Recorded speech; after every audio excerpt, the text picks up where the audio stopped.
നിങ്ങളുടെ ഇഷ്ട പരമ്പരകൾ എക്സ്ക്ലൂസീവായി സൺ നെക്സ്റ്റ് ആപ്പിലൂടെ തികച്ചും ഫ്രീ ആയി ഇപ്പോഴേ ആപ്പ് ഡൗൺലോഡ് ചെയ്യൂ. എന്താ പ്രശ്നം? ദൈവം ഉണ്ടെന്ന് പറയുന്നത് ശരിയാണ്. നമ്മളൊരു കാര്യം ആഗ്രഹിച്ച അത് നടത്തിയെടുക്കാനുള്ള ഒരു അവസരം നമ്മുടെ കൈകളിലേക്ക് ഇങ്ങനെ കൊണ്ടുതരും. നമ്മള് ചുമ്മാ നിന്ന് കൊടുത്താൽ മതി. നീ എന്തൊക്കെയാ പറയുന്നത്? നിത്യ എപ്പോ വിളിച്ചത്? അതെനിക്ക് മനസ്സിലായി. നീ കാര്യം പറ. ഹോസ്പിറ്റൽ ബില്ല് അടയ്ക്കാൻ ഇപ്പൊ 10 ലക്ഷം രൂപ വേണം. ഇല്ലെങ്കിൽ സുധി സാറിന്റെ ട്രീറ്റ്മെന്റ് മുടങ്ങും. കയ്യിൽ പണമുണ്ടെങ്കിൽ സഹായിക്കണമെന്ന് പറയാനാ നിത്യ വിളിച്ചത്. നിന്റെ കയ്യിൽ പണം ഉണ്ടെങ്കിൽ കൊടുത്ത് സഹായിക്ക്. അത് നിന്റെ കടമയല്ലേ? ഇന്നല്ലെങ്കിൽ നാളെ നിത്യ കല്യാണം കഴിച്ച ആ കുടുംബത്തിലെ ബന്ധുവാൻ പോകുന്നവനല്ലേ നീ? സഹായിക്കും, ഞാൻ സഹായിക്കും. ആ കുടുംബത്തെ എന്നെ കൊണ്ട് കഴിയുന്ന പോലെ സഹായിക്കും. പ്രത്യേകിച്ച് ദേവികെ സഹായം കൊണ്ട് ഞാൻ വീർപ്പ് മുട്ടി. ശരത്തെ, ഇങ്ങനൊരു അവസരത്തെ സഹായിക്കാൻ കഴിഞ്ഞില്ലെങ്കിലും വേണ്ട, പക്ഷെ ദ്രോഹിക്കരുത്. എടാ ശേഖരെ, പണം മഹാലക്ഷ്മി. അതിങ്ങനെ മുന്നിൽ വന്ന് നിൽക്കുമ്പോ തട്ടിക്കളയരുത്. അത് ദൈവത്തിന് ഇഷ്ടപ്പെടത്തില്ല. ഇന്ന് രാവിലെ ഞാൻ അവളെ സഹായിക്കാൻ ഞാൻ പണം എടുത്തു കൊടുത്ത 2 ലക്ഷം. ആർക്ക്? നിത്യക്കോ? അവൾക്കല്ലടാ, ആ ദേവിയേക്ക്. എന്നിട്ട് അവളത് നിഷേധിച്ചു. 2 ലക്ഷം രൂപ അവളുടെ കയ്യിലേക്ക് ഇങ്ങനെ വെച്ചു കൊടുക്കാൻ ഞാൻ അവളുടെ കൈ പിടിച്ചതാ. പക്ഷേ ആ കൈ തൊടാൻ അവള് സമ്മതിച്ചില്ല. നിന്റെ മനസ്സിലിരിപ്പ് അവൾക്ക് മനസ്സിലായി കാണും. ഇന്ന് ഞാൻ അവളുടെ കയ്യിലൊന്ന് തൊടാൻ നോക്കി, അവള് സമ്മതിച്ചില്ല. പക്ഷേ ഇനി ഞാൻ തൊടും. കയ്യിൽ മാത്രമല്ല, അവളെ ഒന്നാകെ സ്നേഹം കൊണ്ട് ഞാൻ മൂടും. നിനക്ക് ഭ്രാന്ത? അതെ, ഭ്രാന്ത. അവളാ എന്റെ ഭ്രാന്ത്, ദേവിക. ഒരു തരം സുഖമുള്ള ഭ്രാന്ത്. എടാ ശരത്തെ, സുധിയുടെ കുടുംബത്തിനകത്ത് കയറിയുള്ള നിന്റെ ഈ കളിയുണ്ടല്ലോ, അത് നിനക്ക് നാശമേ ഉണ്ടാക്കൂ. അതുകൊണ്ട് അവരെ ഉപദ്രവിക്കാതിരിക്കുന്ന നിനക്ക് നല്ലത്.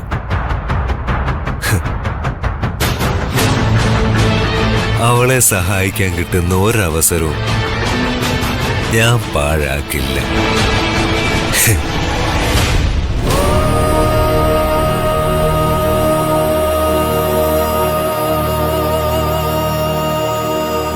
നമ്മൾ അടയ്ക്കേണ്ടത് തന്നെയാ. പക്ഷെ എന്നാലും 10,60,60,000 രൂപ പെട്ടെന്ന് ഇങ്ങനെ ഉണ്ടാക്കുക എന്ന് പറയുമ്പോൾ ആലോചിച്ചിട്ട് ഒരു എത്തും പിടിയും കിട്ടുന്നില്ല മോളെ. നമുക്ക് മുൻപില് വേറെ വഴിയില്ല അച്ഛാ. സുധിയേട്ടന്റെ രക്ഷയല്ലാതെ മറ്റൊന്നും നമ്മുടെ മുൻപിലില്ല. അതിനി പണം അടച്ചേ പറ്റൂ. എന്നാലും ഈ ഹോസ്പിറ്റലിൽ ഇത്ര ബ്ലീഡ് ആയിരിക്കുമെന്ന് ഞാൻ വിചാരിച്ചില്ല. എന്തൊരു ബില്ലാ ഇത്. ബാങ്കിലാണെങ്കിൽ കൂടിപ്പോയ ഒരു 50,000 രൂപ കാണും. അതുകൊണ്ട് എന്താവാനാ? തൽക്കാലം എന്റെ സ്വർണ്ണാഭരണങ്ങൾ വിൽക്കാം. പക്ഷെ അതുകൊണ്ട് മാത്രം പോരല്ലോ അച്ഛാ. അടുത്ത സർജറിക്ക് ഇനിയും പണം വേണ്ടേ? എന്റെയും അമ്മയുടെയും എല്ലാം സ്വർണം കൂടി വിറ്റാലും ഈ തുക അടയ്ക്കാൻ പോലും തികയില്ല. മോളെ, സുധി അറിഞ്ഞു കാര്യം? ഇല്ല അച്ഛാ, ഇതുവരെ അറിഞ്ഞിട്ടില്ല. സുധേട്ടൻ ഇക്കാര്യം ഒരിക്കലും അറിയരുത്. നമ്മളത് പ്രത്യേകം ശ്രദ്ധിക്കണം. അത് ശരിയാ മോള് പറഞ്ഞേ. ഈ അവസ്ഥയിൽ അവൻ ഇതും കൂടെ അറിഞ്ഞ ആകെ വിഷമാവും. നമുക്കെന്തായാലും വീട് വരെ ഒന്ന് പോവാം. കിട്ടാവുന്ന അത്രയും പണം ഇന്ന് തന്നെ സംഘടിപ്പിച്ചേ പറ്റൂ. മോള് വാ.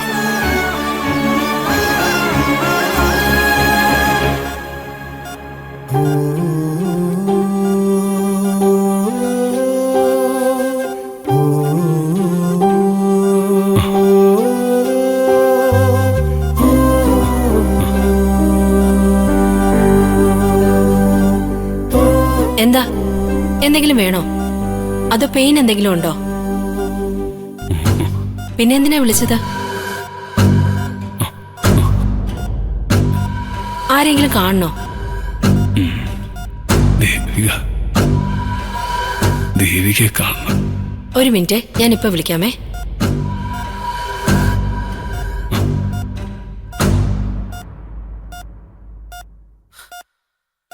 മോനെ,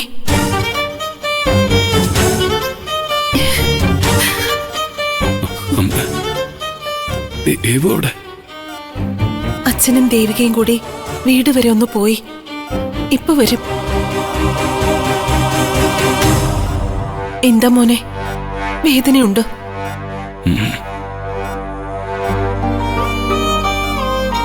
അമ്മ, എനിക്ക് അമ്മയോടൊരു കാര്യം പറയാനുണ്ട്. എന്താ മോനെ? എനിക്കെന്തെങ്കിലും സംഭവിച്ച അവളെ ഒരു തരത്തിലും വിഷമിപ്പിക്കരുത്. അവക്കൊരു നല്ല ജീവിതം ഉണ്ടാക്കി കൊടുക്കണം. അങ്ങനെയൊന്നും പറയില്ലേ മോനെ.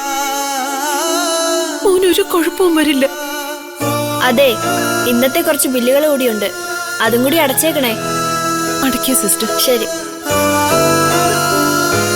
ഇവിടുത്തെ ബില്ലൊക്കെ ഇതുവരെ ആരാ കൊടുത്തത്? ഇതുവരെ കൊടുത്തിട്ടില്ല, കൊടുക്കണം.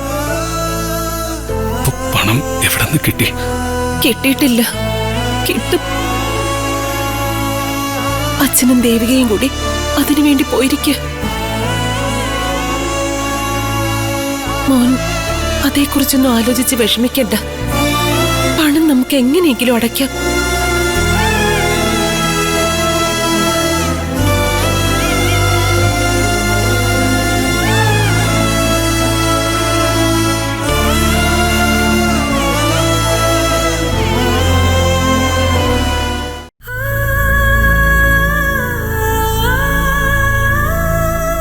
ഇത് വെച്ചിട്ട് കിട്ടുന്ന പണം എടുക്കാച്ച.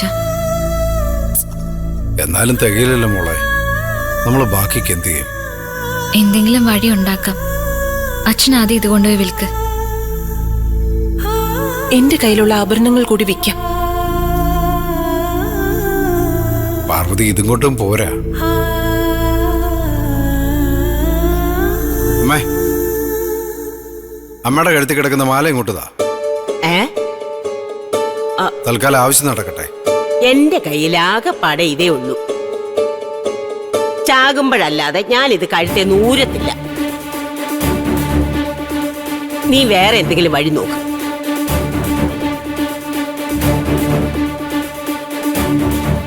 അമ്മേ, ഇതുപോലെ എന്തെങ്കിലും ആവശ്യം വരുമ്പോ ഉപയോഗിക്കാൻ കൂടാ നമ്മൾ ഈ സ്വർണ്ണമൊക്കെ വാങ്ങിച്ചു വെക്കുന്നേ. അത്യാവശ്യത്തിന് പണയം വെക്കുകയോ വിൽക്കുകയോ ചെയ്യുന്നതിൽ ഒരു തെറ്റുമില്ല. നിങ്ങൾ എന്തു പറഞ്ഞാലും ശരി, ഞാൻ ഇത് തരത്തില്ല.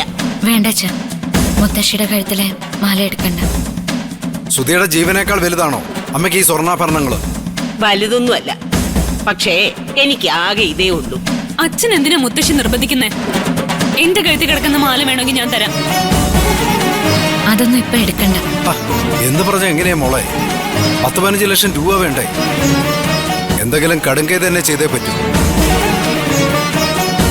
നീ എന്തോന്നാടാ ഈ പറഞ്ഞു വരുന്നത്?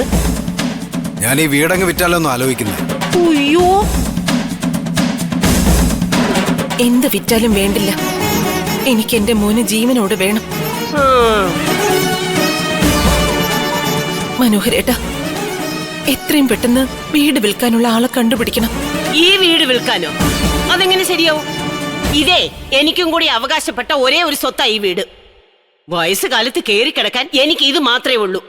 ഇത് വിറ്റാ പിന്നെ ഞാൻ എങ്ങോട്ട് പോവും? ഞാൻ പിന്നെ എന്ത് ചെയ്യണോന്ന് അമ്മ പറയുന്നേ? എന്ത് ചെയ്താലും വേണ്ടില്ല, ഇത് വിൽക്കാൻ പറ്റത്തില്ല. ഇനിയിപ്പൊ അത്രയ്ക്ക് അത്യാവശ്യമാണെങ്കിലേ സുധി വാങ്ങിയ പുതിയ വീട് വിൽക്കാൻ പാടില്ലേ? അതിന് ബാങ്ക് ലോൺ ഇല്ലേ മുത്തശ്ശി? അതൊന്നും പെട്ടെന്ന് വിൽക്കാൻ സാധിക്കില്ല. ഇതെല്ലാം കൂടി ഇപ്പൊ വിറ്റാ പിന്നെ നീ എങ്ങനെ ആ വീടിന്റെ ലോൺ അടയ്ക്കും? ഇനിയുള്ള അവന്റെ ചികിത്സ എങ്ങനെ നടത്തും? ഇതെല്ലാം നീ തന്നെ അങ്ങ് ചെയ്തോളാംന്ന് നീയല്ലേ ഏറ്റത്? അപ്പോ നീ തന്നെ ഒരു വഴി കണ്ടെത്തിയേ പറ്റൂ.